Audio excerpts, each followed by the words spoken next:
Bonsoir, je m'appelle Ilyas El Faris et j'ai réalisé Soukar qu'on présente ce soir en compétition internationale. Voilà. Salut Ilias, merci Salut. beaucoup d'être avec nous. On est ravis de t'accueillir sur le festival Silhouette. Donc pour commencer, est-ce que tu peux simplement nous raconter un petit peu la genèse de ton film Soukar? Soukar en fait c'est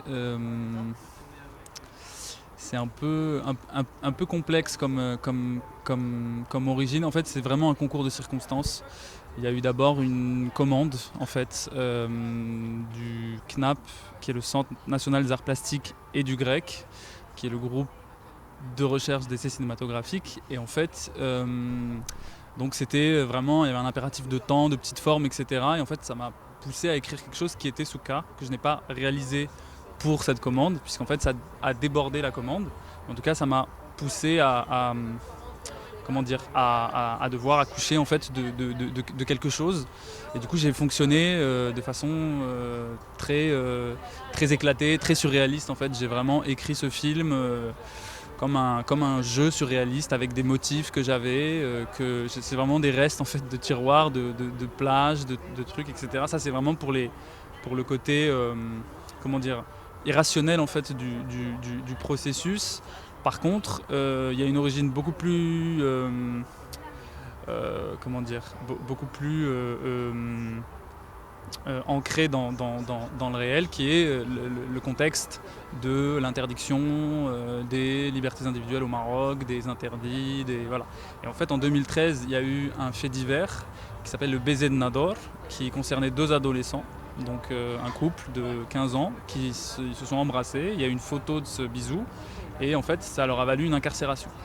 Et c'était en 2013 et moi à ce moment-là c'était très choquant et ça avait soulevé une indignation vraiment assez générale. Et justement la société elle, était assez divisée par rapport à ce truc du bisou et j'avais l'impression que le sujet surgissait presque pour la première fois en tout cas pour moi.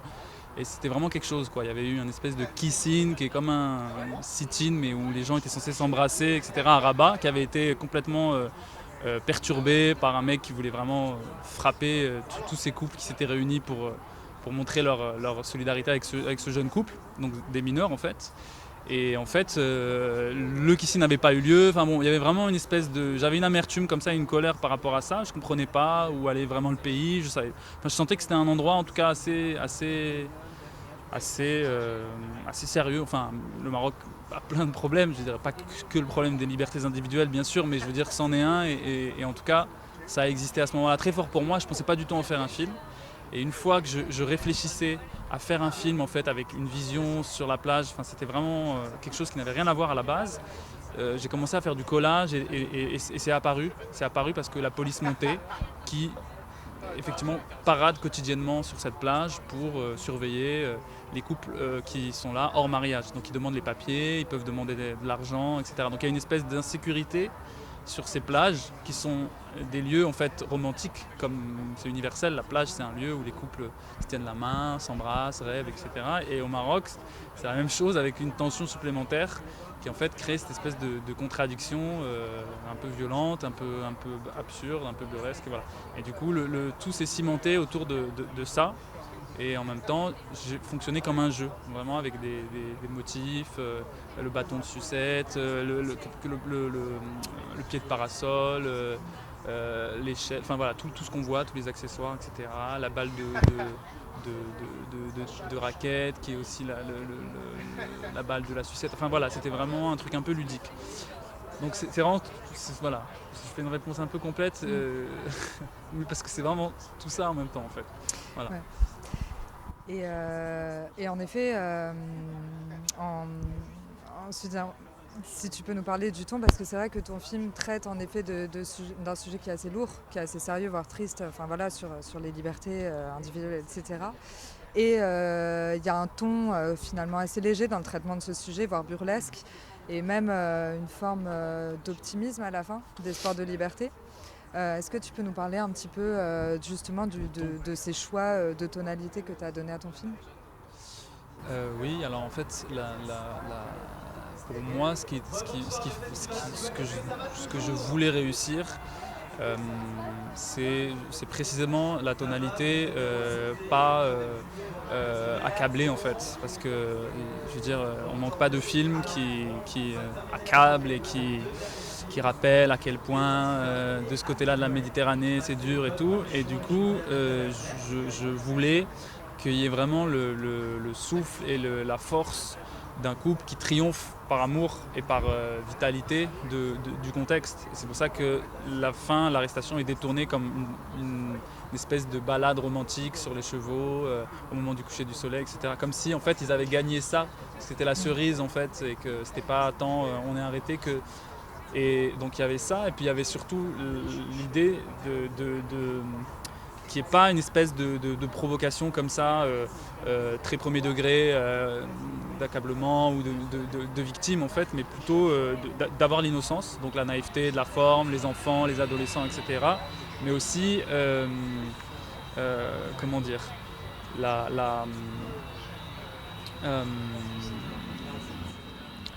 d'avoir cette innocence-là et d'avoir le ridicule, voilà, c'est ça, et d'avoir le ridicule de la police ou voilà, de ces gens qui surveillent et qui sont... Et pardon, j'ai les idées qui... Mais surtout, en fait, je voulais qu'il y ait aussi une espèce de... Que toutes les figures du film, voilà, que toutes les figures du film soient des amoureux, en fait. Pour moi, le maître nageur, ou même c'est pas très exploité, mais le vendeur de beignets, pour moi aussi, il avait, ça a été coupé, mais il avait une espèce il avait affaire à quelqu'un, à une cliente, etc. Enfin, je voulais vraiment que ce soit des déclinaisons, en fait, une variation avec des figures autour de l'amour, en fait. Voilà. Et je voulais qu'on sente que on était à un endroit où les gens s'aimaient et étaient romantiques et pouvaient être dans la naïveté des choses, mais avec, encore une fois, quelque chose d'amer et voilà. Okay. Parmi les choses aussi qui nous ont marqué dans ton film, on note un gros travail sur le montage avec un vrai jeu sur ce qui est dit, ce qui n'est pas dit, ce qui est montré, ce qui n'est pas montré. Voilà, est-ce que tu peux nous parler un petit peu du travail de montage sur ce film, comment ça s'est passé ? Alors j'ai travaillé avec Léo Richard, qui est, je pense, un réalisateur que vous connaissez bien ici, ouais. Qui travaille avec moi ici pour la deuxième fois et avec qui c'est passionnant d'échanger, de travailler, etc. Qui a des intuitions très fortes. Alors le film était quand même écrit de façon un peu hachée comme ça, avec des petites scénettes, voilà, très précises. Après, je veux dire, sur la temporalité, je pense que je la maîtrisais pas tant que ça non plus. Je veux dire, le montage a vraiment été un endroit d'écriture aussi, justement, de comment on condense le temps, comment on donne l'impression d'une journée sur 9 minutes. C'est vraiment ça. Et donc il y a clairement des temps de la journée, donc l'aube, le coucher de soleil, etc. Mais en même temps, voilà, comment on éprouve avec ces gens de la durée et comment voilà, on s'attache aux personnages. Et c'est vraiment par gros traits et par tout ça. C'était pas si évident le montage parce j'avais un petit peu surestimé certaines figures d'ailleurs qui ont même disparu sur la plage, etc. Donc voilà, il a fallu quand même être vraiment radical sur cette durée qui est 9 minutes, qui va vraiment droit au but. Et voilà, donc il a fallu le temps simplement de s'habituer à cette forme très impressionniste comme ça. Avec par petites touches et prendre confiance là-dedans parce que c'est très fragile, quoi. C'est vraiment Scar, c'est 3 heures de rush, on tourne en pellicule en 16 mm et c'est 3 heures de rush, c'est vraiment sec, quoi. Il n'y a pas 12 films possibles et du coup je pense qu'il n'y en avait qu'un et c'est celui qu'on a travaillé et que Léo a trouvé aussi. Donc voilà, je rends hommage à Léo qui est au Portugal et qu'on embrasse. Aussi. Et enfin, dernière question, quels sont tes projets maintenant ? Est-ce que tu travailles sur d'autres films ? Je travaille sur un long métrage, en tout cas, j'écris en ce moment, je ne sais pas ce que ce sera. Je sais pas, en tout cas, c'est long, mais je ne veux pas trop dévoiler ce que c'est parce que ça n'aurait pas trop de sens de toute façon, puisque c'est vraiment, je suis loin du compte.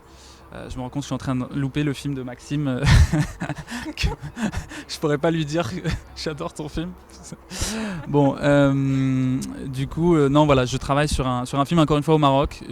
super long pour plein de raisons. Et en tout cas, voilà, je commence à peine. J'ai travaillé ce mois-ci. Voilà, j'espère avoir des choses à dévoiler dans l'année, quoi.